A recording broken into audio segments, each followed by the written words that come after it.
Durante High Festival tuvimos encuentros con personas muy interesantes. Una de ellas, el escritor mexicano Gonzalo Celorio, autor de Mentideros de la Memoria, un libro autobiográfico donde él recuerda cómo y dónde conoció a grandes escritores latinoamericanos y mexicanos.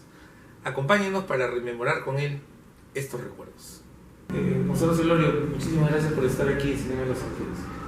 Al contrario, muchas gracias por invitarme. El título de ese libro, Mentideros de la Memoria, nos ubica rápidamente en dos polos: la conversación, el diálogo y el recuerdo, ¿no? Y quisiera comenzar quizá preguntándole si usted recuerda cómo se convirtió en lector de literatura. Sí, lo recuerdo muy bien porque desde muy chico me di cuenta de que la palabra podía plantear un afecto y una singularidad. Yo soy el 10º hijo de una familia de 12 hermanos. Entonces, bueno, no tenía mayor identidad personal. Y mi hermano mayor, un hombre muy culto, que podría haber sido mi padre, por la diferencia de edades, me llevaba 22 años, los mismos años que me llevo yo a mi mayor. Me adoptó como su hermano consentido. Puedo decir que él fue como mi padre putativo, porque mi padre murió cuando era niño. Entonces él me hacía algún tipo de frases para que no las memorizara. Y me preguntaba hasta dónde me quieres. Y yo le decía, de acuerdo al guión que él me había hecho memorizar, te quiero hasta la última estrella de la Vía Láctea, te quiero hasta el último confín del universo. Yo no sabía lo que era Vía Láctea ni confín del universo. Y yo tendría 4 o 5 años. Pero era un fabricante de metáforas. Sí, y entonces, pues cuando llegaba un amigo suyo, quería presumirme frente a su novia, me hacía la pregunta en público: ¿hasta dónde me quieres? ¿Hasta cuándo me quieres? ¿Cuánto me quieres? Y yo me soltaba con esas frases que me daban singularidad y prestigio y me generaban cariño y afecto. Yo creo que ahí nació mi vocación literaria y muy pronto fui lector, obviamente lector de los libros infantiles, pero después tuve un particular gusto por la poesía, no necesariamente la buena poesía, como si hubiera buena poesía y mala poesía, poesía y no poesía, pero yo me aprendía de memoria esos versos que se consignaban en un libro que llegó a mi casa, que se llamaba El Declamador sin Maestro, cuando yo tendría 11 o 12 años, y ahora mismo puedo recitar 60 sonetos de Amaro Guerra, de la nada inmóvil, sin que me los haya puesto a recordar de manera sistemática. Ese gusto por la economía, por la palabra, creo que me llevó realmente a desarrollar mi vocación literaria.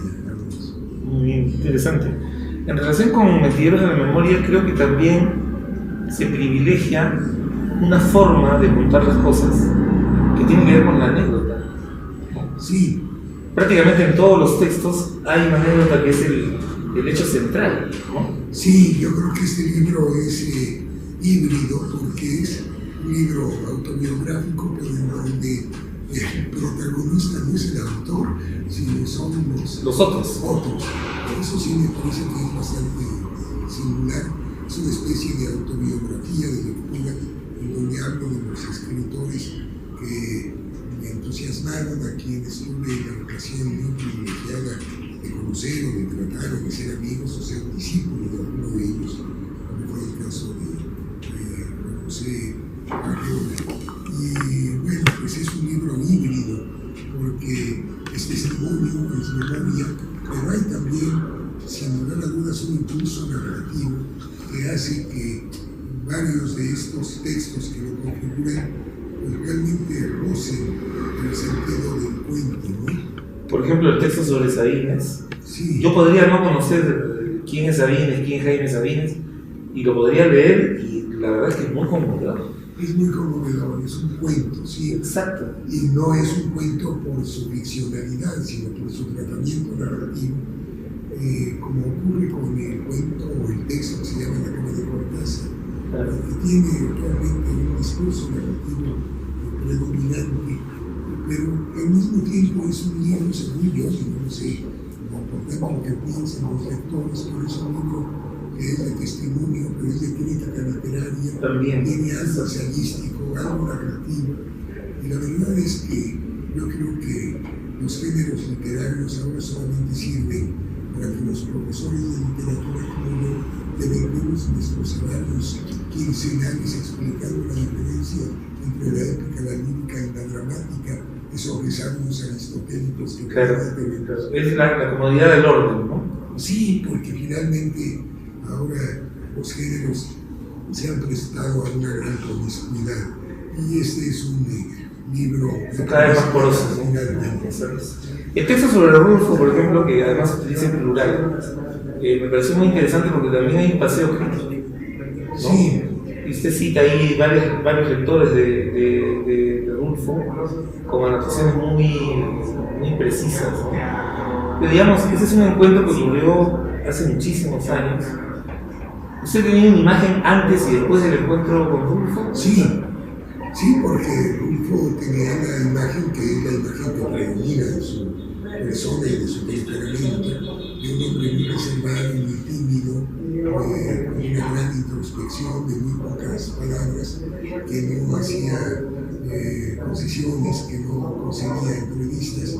Y bueno, cuando yo lo conocí por esta circunstancia fortuita de pedirle una adherencia a un proyecto en honor a Julio Cortázar, que acababa de morir, pues me encontré con un grupo terriblemente solitario que encontró un momento seguramente excepcional para poder hablar de literatura, y habló de literatura durante 2 o 3 horas sin que le parara la boca, cosa absolutamente inusitada, que hizo que yo perdiera la posibilidad de acudir a una cita que tenía y que no pudiera esgrimir el pretexto de que había estado con Rulfo hablando, porque no lo iban a creer, obviamente, porque era un hombre que no nada más no era verboso, sino que además cuando hablaba curiosamente sin separar los dientes. Hay que oír el disco que grabó para la UNAM de los cerros altos del sur, el de Molina es el más alto y el más tenebroso. Dicen los de Molina que de esas barrancas suben los sueños, pero yo lo único que vi subir fue la imagen del desconsuelo. Así hablaba sin separar los dientes. Era un hombre, un gran escritor de una gran parquedad también en su producción literaria, pero también en su verbalidad y su vida pública. Un poco mito en vida también, ¿no? Sí, porque además siempre cuando le preguntaban qué estaba escribiendo, él hablaba de una famosa novela que se iba a llamar La Cordillera, que nunca escribió y que nunca publicó. Pero bueno, la verdad es que en este caso valió más la cantidad que la calidad. Es un escritor importantísimo, con un par de libros. En una fábula de Tito Monterroso, de Augusto Monterroso, que no menciona a Rulfo, pero que obviamente se refiere a él, en donde habla de un zorro que era tan astuto que escribiera un libro, y como era tan astuto, y después también escribió un segundo libro, y como era tan astuto, ya no escribió nunca nada. Qué maravilla, qué maravilla. La presencia peruana está enmarcada en el caso Bryce. Me parece que el recuento de este suceso es un gesto valiente, ¿no? Porque, digamos, normalmente tendemos a tapar un poco las cosas.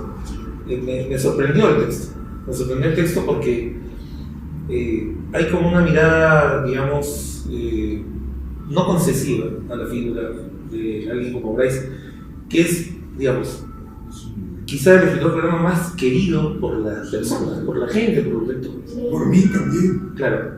Yo creo que este es un texto que no pierde nunca el afecto ni la admiración, y en el fondo creo que es un texto de homenaje a la obra de Bryce Echenique, a quien tuve el enorme privilegio de conocer, de tratar, y me siento amigo de Bryce y lo sigo suscribiendo. Y lo que hago yo no es juzgar a Bryce, sino lo pongo frente al espejo de su propia obra, porque él, en sus antimemorias, así las llamó, sobre todo el permiso para vivir, postula una serie de principios que yo suscribiría y que él suscribió durante mucho tiempo, en donde hacía, por ejemplo, una diferencia muy evidente entre la mentira y el engaño.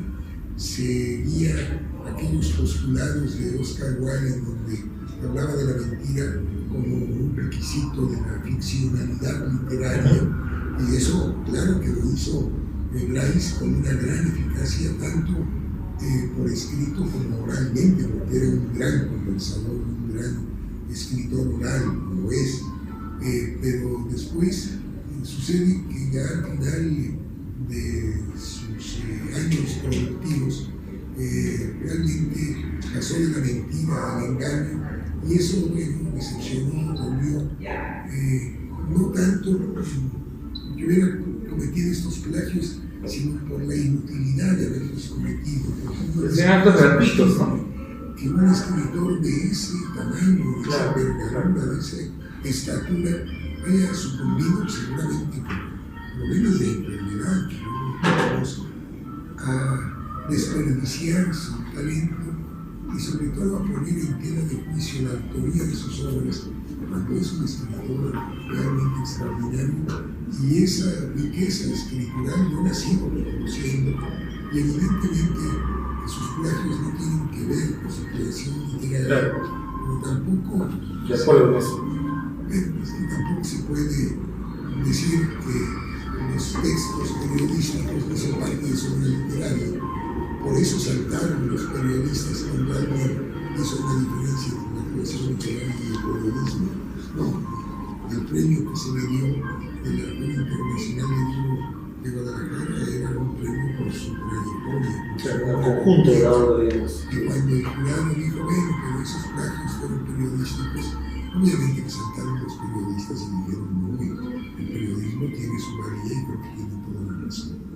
En fin, yo de todas maneras termino ese texto diciendo que me duele mucho que haya tenido que incurrir en algo que finalmente, pues, si se me permite una metáfora de carácter económico, diría que perdió su gran capital por unas cuantas monedas, no por la venta, sino porque... Una más de inversión, digamos. Sí, desperdició el gran reconocimiento que se tenía de él, bueno, por no haber podido cumplir con sus compromisos, sobre todo de publicar una serie de textos en muchas revistas literarias simultáneamente. Yo, la verdad, me sentí muy triste en ese momento, agradecido, y creo que se nota en este texto, reconociendo una valía literaria extraordinaria. Eso queda claro, eso queda claro. Podríamos decir sobre Mentideros de la Memoria que la escritura de este tipo de libros es solamente posible cuando hay una nostalgia por lo vivido. Puede ser. Yo creo que tiene que ver con la edad, Alonso, porque este es un libro que escribo en el año 75 de mi vida, y ya llega el momento en que uno quiere quizás más releer que leer, Así es. Recapitular una serie de vivencias, y en este caso yo quise dar cuenta de los grandes escritores que me antecedieron, porque no hablo de escritores de mi generación. Este es un homenaje a mis maestros directos o indirectos, a aquellos escritores que tanto he admirado, en los que me formé como lector, como discípulo en algunos casos, como fue José Arreola, quien fue alumno en la Facultad de Filosofía y Letras de la Universidad de México, Y bueno, pues sí, hay anécdotas, pero es un libro que, aunque tenga algunas presuntas infidencias, en mi opinión, creo que contribuye a conocer mejor, no al escritor cuya vida no me interesaría si no hubieran escrito lo que escribieron, pero quizás ayude a iluminar parte de su legado, de su importancia en la literatura y en la vida literaria. Les da un perfil más humano. Por ejemplo, cuando usted escribe La tos de Monterroso, que le enrojece la cara, eso es como verlo frente a uno, ¿no? Sí, un escritor tan importante. Extraordinario. Un amigo de Bryce, por cierto. También. Yo conocí a Bryce gracias a Tito Monterroso.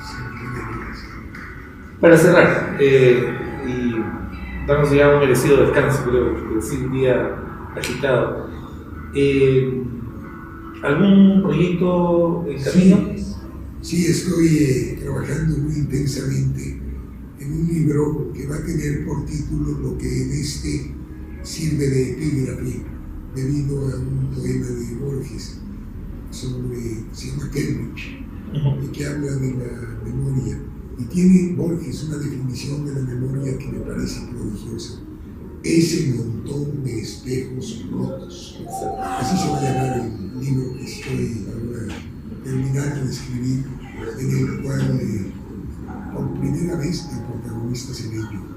Ya me lo merezco, como un merecido descanso después de tantos años de trabajo. Y esa metáfora del espejo roto es muy precisa porque no se puede recordar todo. Se recuerdan momentos, fragmentos, pedacitos de cosas. Sí, ¿no? En donde uno finalmente acaba por reflejarse fragmentariamente, pero la memoria, así es ese montón de espejos rotos. Eso es lo que estoy escribiendo. Bueno, esperamos tenerlo pronto para disfrutarlo. Muchísimas gracias, Gonzalo Celorio. Muchas gracias. Por el tiempo, por la palabra y por esta conversación tan grata. Al contrario, muchas gracias.